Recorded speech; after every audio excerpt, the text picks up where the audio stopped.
نحمده ونصلي ونسلم على رسول الكريم اما بعد فاعوذ بالله من الشيطان الرجيم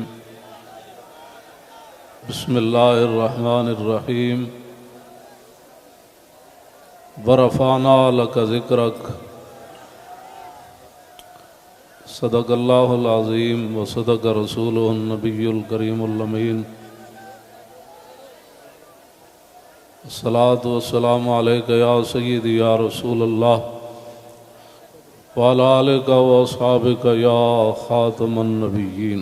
تحریک لبیک یا رسول اللہ، تحریک لبیک پاکستان کے تمام ذمہ داران، تمام عشاقان مصطفیٰ علیہ تحیت و ثنا، آپ حضرات نے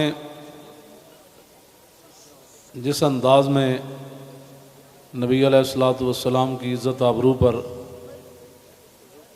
پہرا دینے کے لیے 15 نومبر کو لیاقت باغ سے ہوتے ہوئے فیض آباد پہنچے ہیں، حضرت ابو ایوب انصاری نے پوری رات پہرا دیا تو میرے آقا نے فرمایا اللہم احفظ ابا ایوب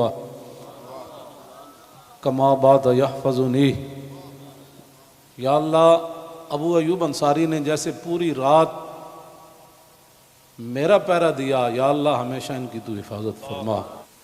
اور جو تم ہمارے تحریک لبیک یا رسول اللہ کے ساتھ کر رہے ہو، یہ آپ کے لیے مناسب نہیں ہے۔ میں بڑا محتاط لفظ بول رہا ہوں، صدا بادشاہی میرے رب کی ہے، وفا موختی ازما بکار دیگراں کر دی۔ وفا تم نے اسلام سے سیکھی، مراد یہ ہے کہ اسلام آباد یہ مسلمانوں کی جو ہے وہ جگہ ہے اور اس کے لیے لاکھوں مسلمانوں نے قربانیاں دی۔ وفا موختی ازما بکار دیگراں کر دی، اور ربودی از گوہر ماں نثارے دیگراں کر دی۔ ہیرے جواہرات تم یہاں سے لوٹتے ہو اور وہ نچھاور غیروں پر کرتے ہو۔ صدا بادشاہی میرے رب کی ہے، اس حد تک آگے نہ جاؤ کہ پھر تمہیں بھاگنے کے لیے اللہ کے غضب سے جگہ بھی نہ ملے۔ مٹے نامیوں کے نشان کیسے کیسے، اور زمین کھا گئی آسماں کیسے کیسے۔ آپ کو جو بھی حضور نے فرمایا مومن بزدل تو ہو سکتا ہے، جھوٹا نہیں ہو سکتا۔ جو تمہیں غلط رپورٹیں دیتے ہیں ایجنسیوں والے، ایک دن عدالت لگنی ہے جہاں ایک بلی کو باندھنے والی عورت جہنم میں چلی گئی، حضور نے فرمایا میں نے دیکھا اس کا چہرہ نوچ رہی تھی۔ تو تم ان حضور کے غلاموں پر جیسے شیلنگ کرتے ہو اور جس بے دردی کے ساتھ تم ان کو گرفتار کرتے ہو، پھر لبیک کے نعرے کے اوپر تم مارتے ہو ان کو، تو جس دن آپ عدالت بیسی تل تل لکھیا بھرنے۔ اور عدالت اب یہاں بھی لگنے والی ہے، سدا یہ نہیں رہنا، سدا نہیں رہنا۔ یہ تمہیں تمہاری ایجنسی نے خبر دی کہ ہم جی فرانسیسی امبیسی کے اوپر حملہ کرنے جا رہے ہیں، ہمارے تو تصور میں بھی یہ بات نہیں تھی۔ کیوں جھوٹ بولتے ہو؟ فنجعل لعنۃ اللہ علی الکاذبین، کیوں جھوٹ بولتے ہو؟ یہ چمکتے ہوئے چہرے، یہ سارے، یہ سادات، حافظ قاری، آپ ان سے اگر پوچھ لیں جی آپ کا کیا مطلب ہے، کیوں جا رہے ہیں، ہم آپ کو بتا دیتے کیوں جا رہے ہیں۔ میں نے ادھر بھی وہی تقریر کی، کراچی میں بھی وہی کی۔ چڑھتی ہے جب فقر کی سام پہ تیغ خودی، تو پھر ایک سپاہی کی ضرب کرتی ہے کار سپاہ۔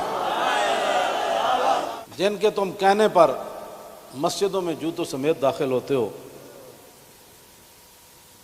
اور جن کے کہنے پر تم حفاظ اور قراء اور علماء اور سادات کو اور غلامان رسول پر ظلم و ستم ڈالتے ہو، تو آپ کو پتہ ہے حضور نے کیا فرمایا، من آذا مسلما فقد آذانی۔ حضور نے فرمایا جس نے کسی مسلمان کو دکھ دیا اس نے تو مجھے دکھ دیا، اور پھر رسول اللہ کے نعرے پر تم لوگوں کو مارتے ہو. یہ میں بالکل کھلی بات کر رہا ہوں آپ سے. جو یہاں مخبر بیٹھے ہیں نا، جھوٹ ہی ہے. الصدق ینجی والکذب یہلک. 72 سال تم نے جھوٹ بولا نا، تو آج پوری دنیا میں پاکستان کو تم نے تباہ کر دیا. نہ کوئی کرنسی کی وقت رہی، نہ ہمارے پاسپورٹ کی وقت رہی، نہ ہماری اشیاء کی وقت رہی. کہتے ہیں کہ پاکستانی بنی ہوئی ہے، چھوڑو چھوڑو چھوڑو، یہ پاکستانی پاسپورٹ ہے، ان کو لائن میں لگا دو. گراؤ، جلاؤ، بندے مارنا اور دکانیں لوٹنا، ہمارے کروڑوں میں حصے میں بھی کسی کارکن کے دل میں بھی نہیں آئی یہ بات. کل جو ظلم تم نے کیا، یہ بھوکے پیاسے بیٹھے رہے اور رات 4 بجے سے لے کر صبح 9 بجے تک. ایک دن تو عدالت لگنی ہے نا. کوئی بات نہیں، انشاءاللہ یہ بات پھر تو ہے نا، یہ کوئی مسئلہ ہے؟ نہیں، یہ تو ہونا تھا. اللہ تعالیٰ پھر ایسے ہی عطایا علی متن البلایا. ہاں، جو اللہ کے انعامات ہوتے ہیں نا، وہ تکلیفوں کی پشت پر سوار ہو کے آتے ہیں. ہاں، نہ کوئی ہمارا کارکن اس قسم کی جناب وہ باتوں میں ملوث ہے تو آپ ہمیں بتائیں. میں بھی موجود ہوں، شاہ جی موجود ہیں، اے موجود ہیں، نت شاہ جی موجود ہیں، ہمارے سرپرست عالم موجود ہیں، ہمارے شاہ جی آگے بیٹھے ہیں، سید ظہیر الحسن شاہ صاحب موجود ہیں. آپ کو کیا مسائل ہے ہم سے؟ وہ جو درد ہے نا، وہ اصل بتائیں آپ کو. ہاں جی، وہ بتائیں. وہ درد تو ہے جو وہ تو قیامت تک رہنے ہیں. اور یہ نہ ہو کہ قیامت والے دن وامتاز الیوم ایھا المجرمون میں تم بھی کھڑے ہو جاؤ. اور اس دن پھر یوم یعض الظالم علی یدیہ، اس دن پھر اپنے ہاتھ کاٹو کہ ہائے ہم نے لبیک والوں کے ساتھ یہ ظلم کیوں کیے تھے. لیکن آج لے ان کی پناہ. کوئی ہمارے مقاصد ایسے نہیں ہیں. آپ کو ایجنسیاں غلط رپورٹ دیتی ہیں اور انشاءاللہ یہ قیامت والے دن انگلیاں بھی بول پڑیں گی. جو تم ہمارے خلاف جھوٹ لکھتے ہو نا کہ یہ منصوبے بنا رہے تھے، یہ دہشت گردی کرنا چاہتے تھے، ہمارے یہ مقاصد میں ہی بات نہیں ہے. ہم تو اتنا چاہتے ہیں کہ بس سفیر نکال دو، بات ختم. ہم نے کیوں اس کو آگ لگانی ہے؟ ہم تو یہ جو ادھر کھڑے ہیں نا، وہ درخت کا پتہ کاٹنے کے لیے بھی ہم تیار نہیں ہیں. اب تم ہم سے کون سا وہ سند لینا چاہتے ہو؟ وہ ذرا سند اختیار کر کے مجھے بھی لاہور بھیج دینا کہ پاکستان کی اس طرح بندہ محب وطن ہوتا ہے، یہ سند ہے اس کی. ہاں، ہمارے شاہ صاحب کو بھی بھیج دینا اور ہم پھر آپ کو اس پر سائن کر کے بھیج دیں گے کہ جی محب وطن وہ ہوتا ہے. میں آگے حذف کر رہا ہوں سارے. ہاں، محب وطن کون ہوتے ہیں میں حذف کر رہا ہوں ساری باتیں. ہاں جی، یہ باتیں ہم نہیں کرنا چاہتے. ہم رسول اللہ کے غلام ہیں اور حضور کی عزت کے لیے ہم باہر نکلے ہیں. تم نے ڈاکہ مارا ووٹوں پر، ہم نے کوئی احتجاج کیا؟ کہ کچھ بھی نہیں کیا. آئندہ بھی ڈاکہ مارو گے تو کیا کرو گے؟ سدا تم نے رہنا ہے. حضور کا دین تو آنا ہی آنا ہے. یہ شاہ صاحب نے جو گفتگو کی ہے نا، اقبال قلندر لاہوری کہتا ہے حلقہ درویشوں وہ مرد خدا کیسا. اے حلقہ درویشوں وہ مرد خدا کیسا، وہ جس کے گریباں میں ہنگامہ رستا خیز.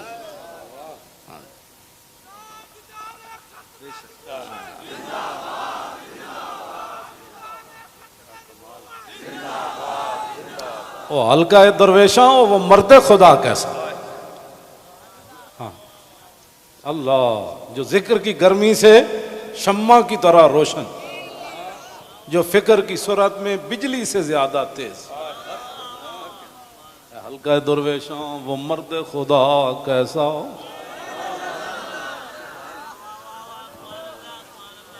وہ حلقہ درویشاں وہ مرد خدا کیسا.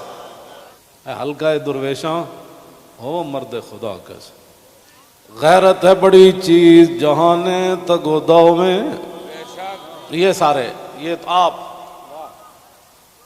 کل میں نے جب آپ کا منظر دیکھا نا تو میں نے کہا صدیاں گزر گئیں. آپ نے جو وہاں کل منظر بنایا نا، یہ بنانے سے نہیں بنا، بات کہیں اور سے آ گئی. تاجدار ختم نبوت، اور اللہ تعالیٰ پاکستان کو سلامت رکھے. اللہ نہ کرے کوئی وقت آیا تو یہ سب سے پہلے یہی ہوں گے لوگ. اور میں آپ کو سچی بات بتا رہا ہوں، ان حضور کے غلاموں سے نہ الجھو، ان حضور کے غلاموں سے نہ. باقی رہ گیا ہندوؤں کا مسئلہ، تو ہمیں قطب مینار بھی قطب الدین ایبک چھوڑ کر گیا دہلی میں. دہلی دی جامع مسجد بھی ساڑی ہے، آگرہ دا تاج محل بھی ساڑا ہے. بابری مسجد کا ساتھ جو تم نے کیا اس کا بدلہ تو ہم نے لینا ہے. ہاں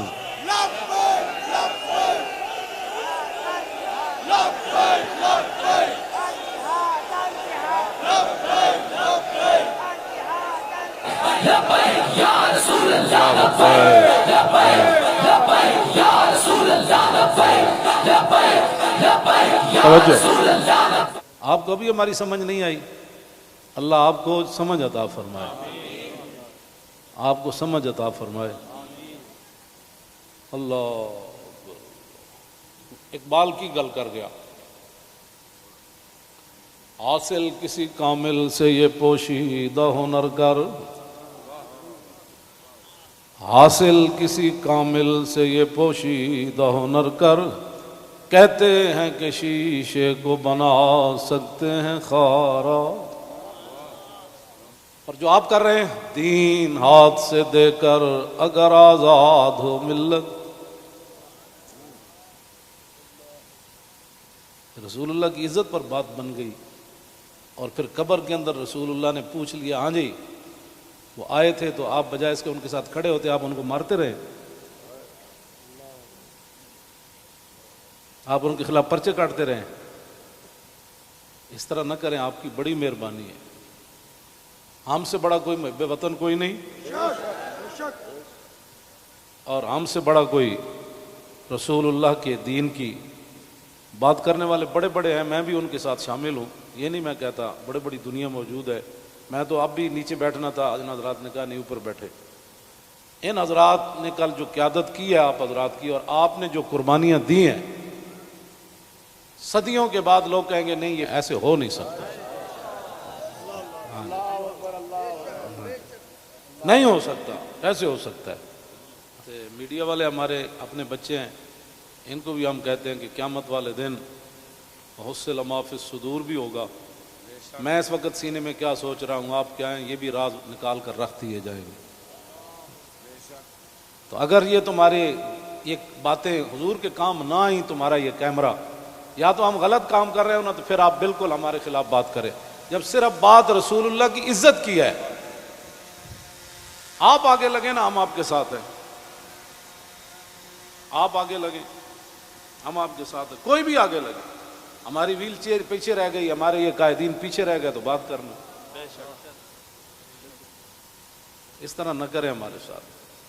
ادھر جو بیٹھے ہیں نا، وہ درد دل رکھنے والے کوئی پاکستان کے بارے میں، وہ ہماری بات اگر ان کے کان صحیح ہیں تو وہاں تک پہنچائیں. لوگوں کے گھروں میں سیڑھیاں لگا کے داخل ہونا، پتہ ہے نا رسول اللہ کنگھی فرما رہے تھے تو ایک بندہ آیا تو اس نے دستک دی، تو پھر وہ جو دروازے کے سوراخ ہیں انہوں نے پھر وہاں سے دیکھا تو رسول اللہ وہ کنگھی لے کر جلدی سے آئے، اور میں قریب تھا کہ میں اس کی آنکھ نکال دیتا. ہم نے جن کا کلمہ پڑھا ہے نا، اور تم نہ کسی عورتیں دیکھتے ہو، نہ بچیاں دیکھتے ہو، نہ بچے دیکھتے ہو، نہ مسجد دیکھتے ہو.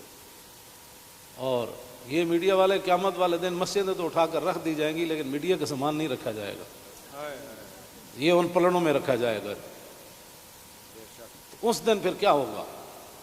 آپ کم از کم مسجدوں کے تقدس کا تو خیال کریں کہ بھائی جوتوں سمیت مسجدوں میں داخل ہو جاتے. ایک وہاں دروازہ توڑا گیا تو پورا میڈیا چیخا، حجی یہ کیا ہو گیا، کیا ہو گیا. تو آپ کو پتہ ہے کتنے مسجدوں کے دروازے انہوں نے توڑے، کتنی مسجدوں میں جمعہ نہیں ہوا، کتنے اماموں کو اٹھا لیا گیا، کتنے خطیبوں کو اٹھا لیا گیا، اس جرم میں کہ لبیک کا نعرہ لگانا ہے. یہ تو لگنا ہے. میرے آقا و مولا اونٹنی پر سوار ہو کر تشریف لے جا رہے ہیں. یہ ہمارے لیے تھا، ورنہ وہاں اس اونٹنی نے کیسے پھسلنا تھا.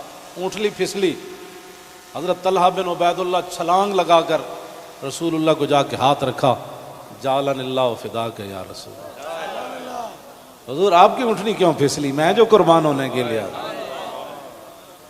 صرف اونٹنی پھسلی تو اتنے بڑے واقعات ہو گئے، اور تم ہمیں لالا پاپی دیتے ہو، ایسے ہو جائے گا تو ایسے ہو جائے گا، ایسے کچھ بھی نہیں ہوگا۔ ہاں، حضور کی عزت پر پہرا دو۔ ہم چاہتے ہیں کہ قیامت والے دن آپ بھی رسول اللہ کی ناموس کے محافظین کی لائن میں آ جائیں۔ توجہ، آپ اس لائن میں لگ جائیں جس میں نور الدین لگا ہوا ہوگا، آپ اس لائن میں لگ جائیں جہاں صلاح الدین لگا ہوگا، آپ اس لائن میں لگ جائیں جہاں محمود غزنوی لگا ہوگا، شہاب الدین محمد غوری لگا ہوگا۔ کیوں اس طرح اپنی دنیا آخرت برباد کر رہے ہو پھر؟ اور جو نکلتے ہیں آپ ان پر بھی ظلم کرتے ہو، اس کی اجازت نہیں ہے۔ نہ اپنی نالائکیاں تاریخ لبیک کے اوپر ڈالتے ہو، اور چوکوں میں کھڑ کے آدھے گھنٹے کے لیے احتجاج کرنے سے کشمیر آزاد نہیں ہوتے۔ کشمیر آزاد ایسی ہونا ہے جیسے مکہ فتح ہوا، جیسے بدر فتح ہوا۔ ہاں، آدھا گھنٹہ کارپوریشن کے بندے کھڑے ہو جائیں گے اور وہ بھی ختم ہو گئے، آدھے گھنٹے میں کارپوریشن کے بندے نے تو اپنی تنخواہ لینی ہے، باز آ جاؤ۔ تم بتاؤ جو درد ہے وہ ہمیں بتاؤ۔ پاکستان جن مقاصد کے لیے بنا وہ تو یہی ہے جو ہم یہاں بیٹھے ہیں۔ اگر اس کے علاوہ کوئی قائد اعظم محمد علی جناح اور علامہ اقبال قلندر لاہوری، لیاقت علی خان، حضرت مولانا سید نعیم الدین مراد آبادی، سید ابو الحسنات قادری، مولانا مصطفیٰ رضا خان، مولانا حامد رضا خان، اگر ان کے کوئی اور مقاصد تھے تو ہم نہیں سمجھ سکے، آپ ہمیں لا کر دکھائیں۔ اس طرح نہ کریں۔ پاکستان ہمیشہ جو قومیں بنیادیں چھوڑ دیتی ہیں وہ قومیں ختم ہو جاتی ہیں۔ بنیاد پر ہی تو ہم کھڑے ہیں۔ پاکستان کا مطلب کیا؟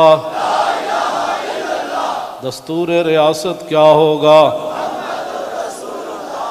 اور پاکستان جن مقاصد کے لیے بنا ان مقاصد کے ساتھ ہمارے باتیں سنا کرے۔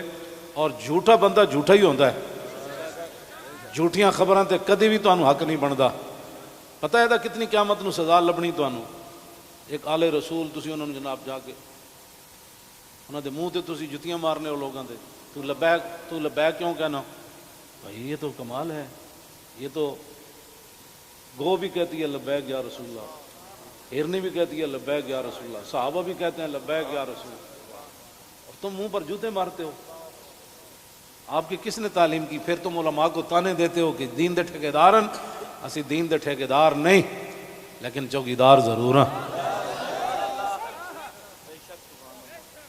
تسی ٹھیکیدار ہو جی شاہ جی؟ نہیں، تسی بس تسی شاہ جی ہاں چوکیدار ہیں۔ اب یہ لفظ تمہیں کون پڑھاتا ہے کہ تم علماء کو دیکھ کر کہو تم دین دے ٹھیکیدار ہو؟ شرم مارے میں اندر بڑی ہوں، تم سمجھا میں کو ڈری ہیں۔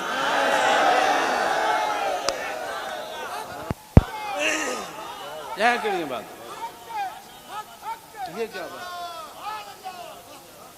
مال ہے؟ یہ کیا ٹھیکیداری؟ تو کبھی بھی ہم نے دعوے نہیں کیے، یا کبھی کہا ہو تو بتاؤ ہم نے ٹھیکیداری کی دعوت کی ہے، دعوے کیے ہم نے کبھی بھی نہیں کہا۔ ہم تو رسول اللہ کے غلام ہیں اور رسول اللہ کی عزت کی بات کرتے ہیں۔ اور اگر یہ جو مجمع ہے اور یہ جو عاشقان مصطفیٰ، اس کے مقابلے میں آپ کے پاس دنیا میں کوئی بندے ہیں نا تو وہ میرے سامنے لاؤ۔ رسول اللہ لبیک لبیک لبیک یا رسول اللہ لبیک لبیک لبیک یا رسول اللہ لبیک لبیک لبیک یا رسول اللہ لبیک لبیک لبیک یا رسول اللہ۔ عن الحسن بن علی رضی اللہ تعالی عنہما قال سألت خالي عند ابن أبي علا وكان وصافا عن حلية رسول الله صلى الله تعالى عليه وسلم أنا أشتهي أن يصف لي منها شيئا نتعلق به فقال كان رسول الله صلى الله تعالى عليه وسلم فخما مفخما يتلالى وجهه تلالى القمر ليلة البدر أطول من المربوع وأكثر من المشذب عظيم العامد رجل الشعر إن فرقت عقيقة فرقها وإلا فلا يجاوز شعره شحمة أذنيه إذ هو بفره وأزهر اللون واسع الجبين أزج الحواجب سوابغ من غير قرن بينهما عرق يدر والغضب أقنى العرنين له نور يحسبه من لم يتأمل وشم كس اللحية سهل الخدين دلي الفم مفلج الأسنان دقيق المسربة كأن عنق أجيد دمية في صفاء الفضة معتدل الخلق بادن متماسك سواء البطن والصدر عريض الصدر بعيد ما بين منكبين ضخم الكراديس أنور المتجرد موصول ما بين اللبة والسرة بشعر يجري كالخط عاري الثديين والبطن مما سوى ذلك أشعر الذراعين والمنكبين وعالي الصدر طويل الزندين رحب الراحة شسن الكفين والقدمين سائل الأطراف أو قال شائل الأطراف خمسان الأخمسين مسيح القدمين ينبو عنهما الماء إذا زال زال قلعا يخطو تكيفا ويمشي هونا ذري المشية إذا مشى كأنما ينحط من سبب وإذا التفت جميعا خافض الطرف نظره إلى الأرض أكثر من نظره إلى السماء جل نظر الملاحظة يسوق أصحابه يبدأ من لقي الصلاة.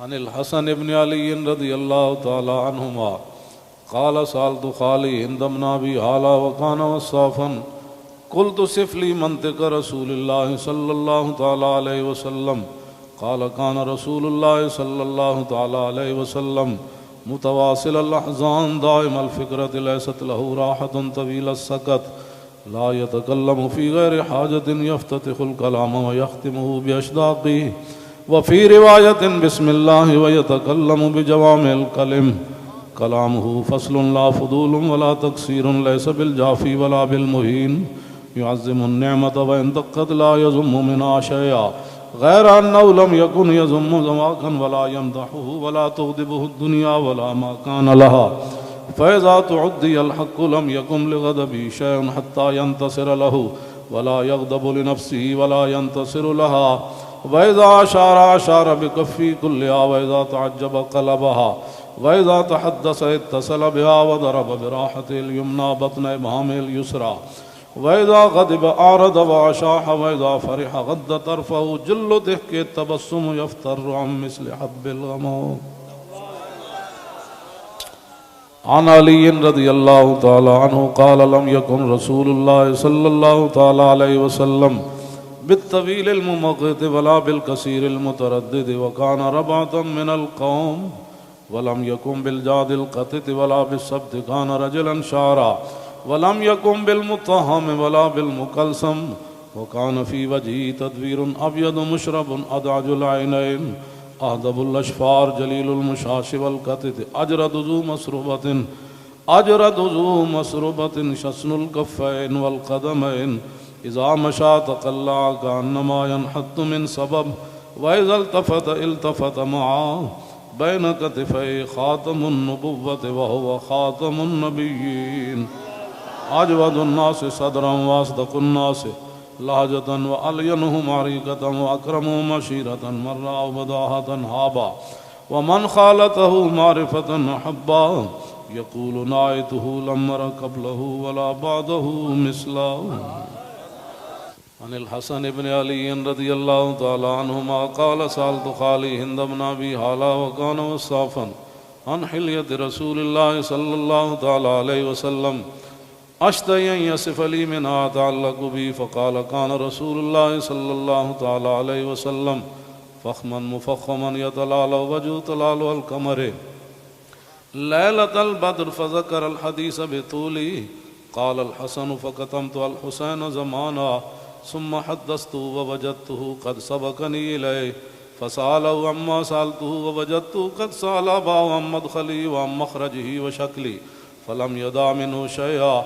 قال الحسين سألت أبي عن دخول رسول الله صلى الله تعالى عليه وسلم فقال كان إذا آوى إلى منزله جزا دخوله 3 أجزاء، جزءا لله عز وجل وجزءا لأهله وجزءا لنفسه، ثم جزا جزء بينه وبين الناس فيرد ذلك بالخاصة على العامة ولا يدخر عنهم شيئا. وكان من سيرته في جزء الأمة إيثار آل الفضل بإذنه وقسمه على قدر فضلهم في الدين، فمنهم ذو الحاجة ومنهم ذو الحاجتين ومنهم ذو الحوائج، فيتشاغل بهم ويشغلهم فيما يصلحهم والأمة من مسألتهم عنه وإخبارهم بالذي ينبغي لهم، ويقول ليبلغ الشاهد منكم الغائب وأبلغوني حاجة من لا يستطيع إبلاغها.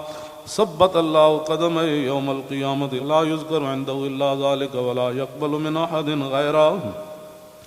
يدخلون رفادا ولا يفترقون إلا عن زواكم ويخرجون أدلة يعني على الخير. قال فسألت عن مخرجه كيف كان يصنع فيه؟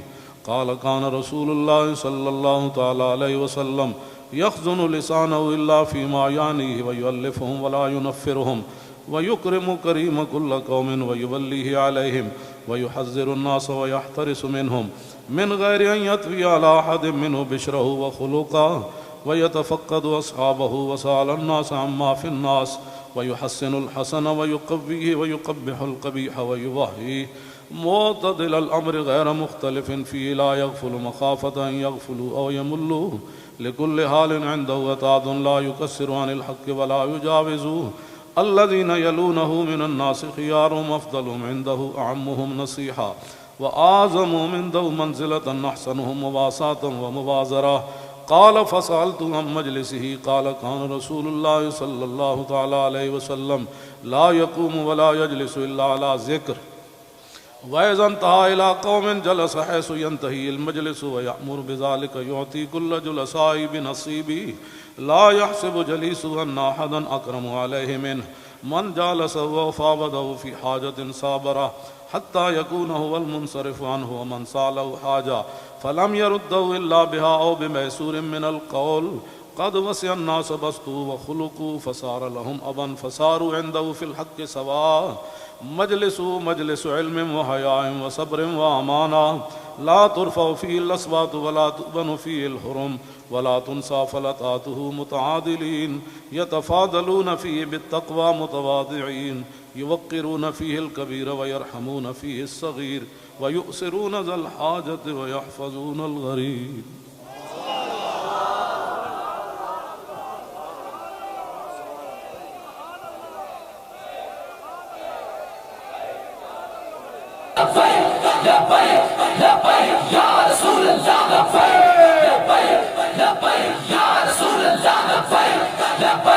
لبيك يا رسول الله لبيك لبيك